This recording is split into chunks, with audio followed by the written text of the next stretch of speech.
Hey guys, welcome back. Robocraft Early Access coverage. This is episode 98. I'm Igneous, and today it's the Panther Mk.II, episode 17, the day before the Day of Reckoning. Something like that, and we're starting over again.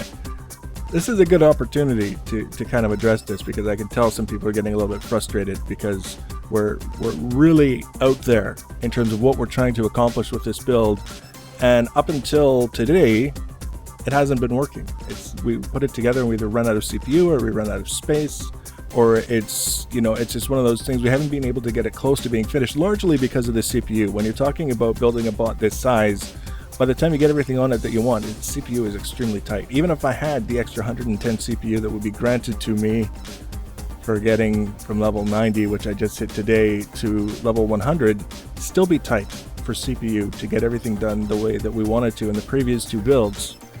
It's just the nature of building, and there's nothing I can do about it. I'm not going to feel bad about it. I basically am very happy to show builds even when they don't work, as long as we're discussing why we're thinking of doing things a certain way, so that people who haven't maybe thought of things in a certain way will have an opportunity to see that, and maybe it'll benefit from them, from that kind of experience and that kind of discussion, more so than just duplicating the builds block for block. Now, I've always been very clear, if people want to do that, they'll get no criticism from me, but that's not what this is about. This isn't about teaching people how to duplicate my builds. This is about showing people what I do and why I do it, so that maybe they can take away some ideas of their own and do their own builds. That's what it's really about. So this is basically taking what I've learned from the last two most recent attempts at building the Panther and kind of visualizing them in a new way and putting them together in a way that's actually going to work. And the reason why I can tell you it's actually going to work is because I've actually finished it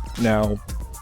This is going to be 2 episodes, start to finish, with the completed Panther basically visible at the end of the next episode, and then the episode after that will be the Panther in some matches, because it's basically match ready. We are going to run out of tier 10 prisms again, but not until we're mostly done. So that was kind of a good thing, which means it's not going to take an arm and a leg after the fact to go back and swap out the tier 9 prisms for the tier 10 ones once we've got the bot in service. And now we'll have 3 tier 10 bots that we can not get our dailies done in, because it just takes too damn long to get 1 done, much less 3. But we'll see how it goes. Now, you can see really, really simple what I've done. We're putting in the 3 wide spine like we've been using lately, using the white cubes to help lay out the guns in an orientation that's going to allow us to get them as close together as we possibly can. I don't mind staggering the elevations. They're 4 blocks higher than one another. If you start from the front, it's at a certain level, and then the middle row is 4 blocks higher, and then the row behind that is 4 blocks higher than the middle row, which is what's going to give us hopefully a slightly easier time of aiming down on targets when we're up on ridges, shooting down at them, and also shooting forward at targets if we should find ourselves down on ground level for whatever reason, trying to shoot at ground targets. The versatility of being able to shoot wherever you happen to be and have a reasonable opportunity to hit something is very important in a bot like this, where you don't really get too many second chances. If the enemy is on you, it doesn't matter how well your bot is built. In a rail kind of bot, if you're between reloads, you're in very serious trouble. So we want to make sure that we're setting ourselves up for success as much as we can, again, recognizing the limitations of the platform. So here is just going to, nothing complicated here. We're just building up another 3 wide sort of structure, a bone, so to speak, in the skeleton that we can use to support the second row of railguns, but we're also going to run another one through between the 2 railguns on the middle row. So it's going to be supported from multiple directions. It'll be far less likely to have a gun popped off because someone hit one of the connecting structures and destroyed that, even though the gun was perfectly fine. That's kind of the situation we want to avoid, is losing things to incidental damage.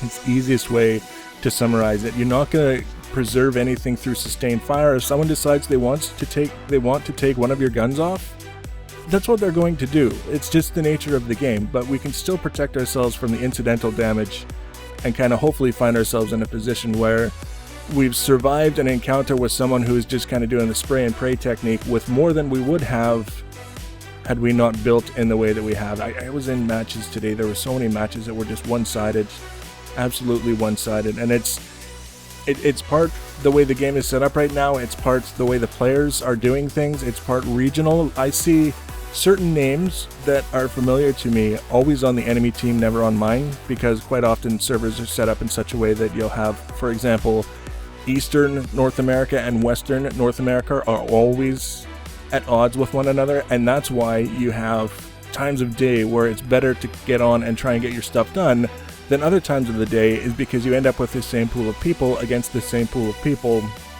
It gets a little bit more predictable, but the one-sidedness is just, it's so painful. It's so, and you watch. I had one match today where I was looking down at what our team was doing because I was in the Flying Squirrel, and the enemy kind of came up and they were doing their little bit from a distance, shooting at one another, and then like the whole enemy team, all of the little bots, ran ahead of the mega bot and just basically went toe-to-toe with all of our bots and wiped them out.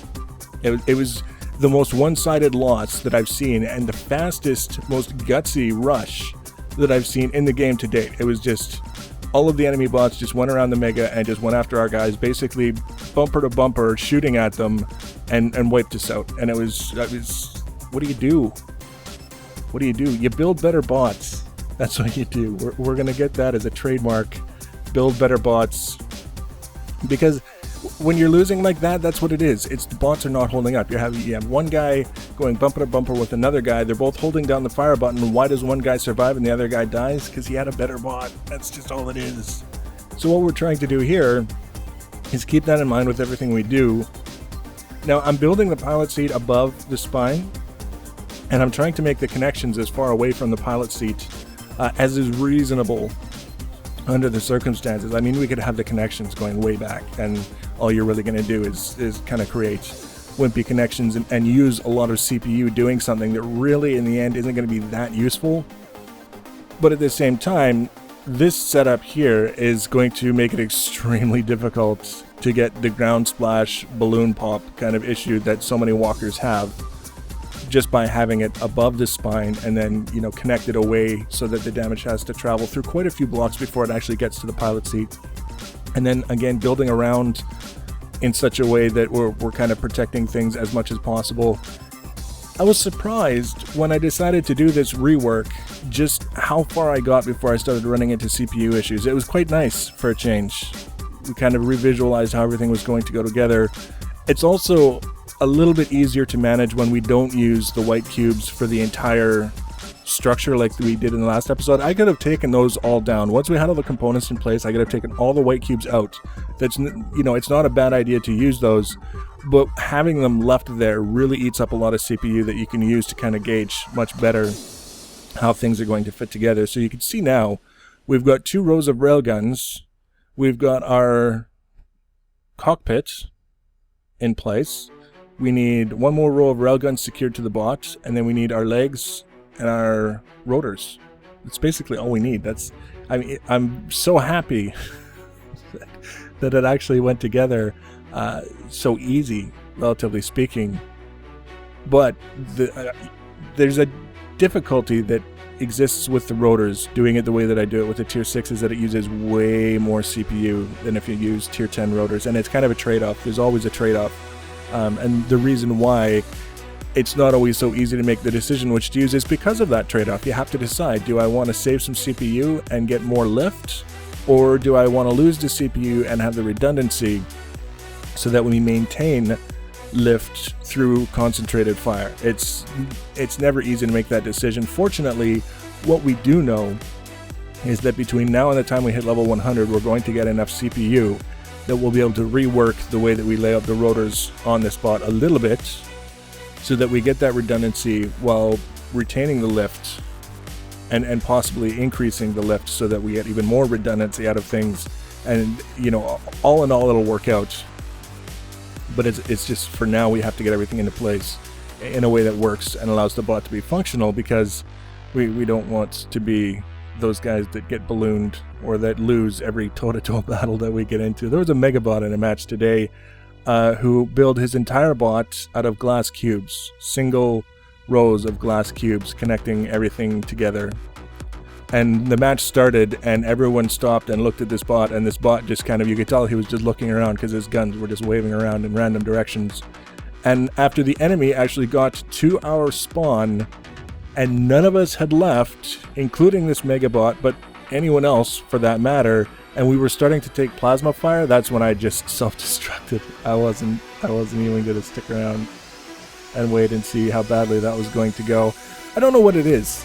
Actually, I know what it is there's incentive to build a megabot and start gathering TX1 tech points so that you can unlock the mega bays. And also, I think some people are hoping to get more RP as the megabots, but they don't really stop and consider that the RP and the tech points come faster when you're successful, and you have a hard time being successful when the blocks that you build your bot out of are found in much lower tiers. So again, building better bots. There's always incentive to kind of look at what's going on and looking what's happening in matches when people are just like, yeah, I don't care, whatever. Doesn't matter. Nobody cares. Nobody's trying to get anything done. Nobody's trying to get dailies done. It's not competitive. It's team versus team, but it's not, nobody's competing against anything. That's my favorite argument. It's team versus team, but there's no competition. Okay. That's why? How did you get allowed out in public? I don't understand. Having said that, we're just filling time while we're building this thing, because we've done this so many times before, explaining what we were doing, and then we're doing it, and then the guns are now all connected. We've got the first rotor connected to the pilot area, but detached in a way so that if the rotor gets hit and there's damage spreading through the rotor into the chassis, it's not going directly up into the pilot seat. That's a bad that we want to avoid. But overall, when we kind of get down to it, we're basically done, except for the rotor blades and the legs. And the bot isn't nearly as large as it has been in the last few attempts, because we put the gun system in place, holding all the guns, and then we put the pilot area in place, and now it's just a matter of finding room for the rest, and we don't have to have all these layers and all these other things. But we still have to balance large rotors against large legs and have it all fit together in a way that's not getting in the way of the guns, and have enough rotors so that can actually lift the bot. So that's kind of the goal that we're working towards right now, is just getting everything into place in a way that's actually going to work with all the mechanics, and not just in our mind we've got it stuck to the bot somewhere, so it should work, right? Please work. You know, we can't do that much more for this build, or we're going to lose our minds. Right now it's just about kind of fiddling and seeing where we can put things relative to the rotors that we've got on the bot. We're trying to get the front legs on now. These are going to be shot off on a very regular basis. There are certain things that we can build and we can put them on, and we know ahead of time that they're going to be problematic, but we don't really have a choice. If we want things to work with the walker legs, really the best thing that we can do is orient them in such a way so that the legs themselves tip up the bot, so we get really good coverage with the guns at the risk of having the legs lopped off early and often, just because that's kind of the nature of the beast. You can see here, giving you an idea how far these front legs are extending. It's very spider intimidating, like, I find, having the front legs sticking that far forward. I think it works with the bot. Originally this was a spider bee, but now it's a panther bee, so we can think fangs, big gnarly fangs and stuff, and front legs. And you can see how close they are. Basically the wheelbase, so to speak, between the front and the rear legs is quite small, and that means that by extending the rear legs down just 2 or 3 blocks, we actually get a fairly substantial tilt in the chassis when we're landed on the legs that exposes more of our guns to the field of fire, which is excellent. You know, understanding if your guns are exposed so they can all shoot without shooting into the backs of one another, they're also exposed to enemy fire. There's nothing, again, it's one of those things that's just in the nature of the beast. You can't shoot at bad guys unless you're in a position where the bad guys can also shoot at you. So we're building around the legs just a little bit, and again, this isn't so much about protecting the legs or giving them a better chance of surviving. It's more about making sure that they don't lose the legs because a stray SMG projectile hit the block behind the block that was holding the legs in place. We don't want to be losing things for that reason. If we lose them, we're going to lose them because it's just the nature of legs to be fragile and kind of wimpy. There's not much we can do. So for the rest of this little bit here, we're going to try and get enough rotors on here to at least simulate flights. And we're going to take it into a practice match just to show you guys where we're at in terms of the lift and what we need to do. The next episode will be a little bit shorter than this one.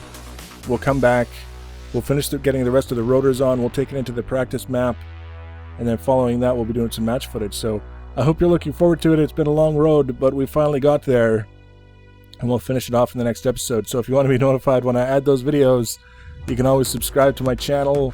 You can also follow me on social media, get notifications that way. Please leave your comments and feedback. Thanks for watching, guys, and take care.